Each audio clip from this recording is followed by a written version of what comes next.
লা ইলাহা ইল্লাল্লাহ। মূসা আলাইহিস সালাম বলছেন, ইয়া রাব আল্লিমনি শাইআন আযকুরুকা বিহি, হে আমার রব আমাকে একটা এমন জিনিস শিখাই দেন আমি যেন আপনাকে ডাকতে পারি।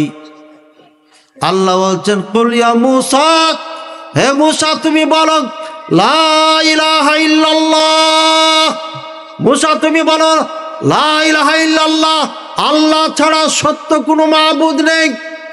মূসা বলছে, ইয়া রব কুল্লু ইবাদিকা ইয়াকুলু হাযা, আপনার প্রত্যেকটি বান্দা এই কথা বলে, আমাকে এমন কিছু শিখান যেটা কেউ জানে না। ওনার উদ্দেশ্য এটা। আল্লাহ আবার বলছে, হে মূসা কুল লা ইলাহা ইল্লাল্লাহ, তুমি লা ইলাহা ইল্লাল্লাহ বলো। মূসা আবার এই কথা বলছেন।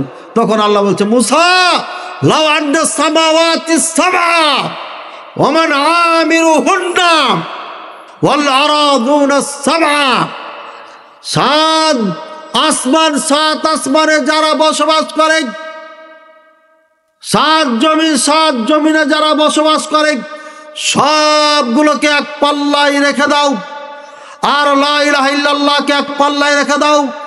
লামালাত বিহা, তাহলে পারে লা ইলাহা ইল্লাল্লাহর পাল্লা ভারী হয়ে যাবে। বলেন সুবহানাল্লাহ। মাত্র একটি কালিমা লা ইলাহা ইল্লাল্লাহ 2 সেকেন্ড বলতে লাগে। আমি খুতবায় ঘড়ি দেখে বলেছি মাত্র 2 থেকে 3 সেকেন্ড মনে করে নেন। 3 সেকেন্ডের মধ্যে কালিমা পড়া যায়। এই কালিমা পড়লে পারে আসমান জমিনের মাঝে যাহা কিছু আছে তার থেকেও এর ওজন বেশি। বলেন সুবহানাল্লাহ।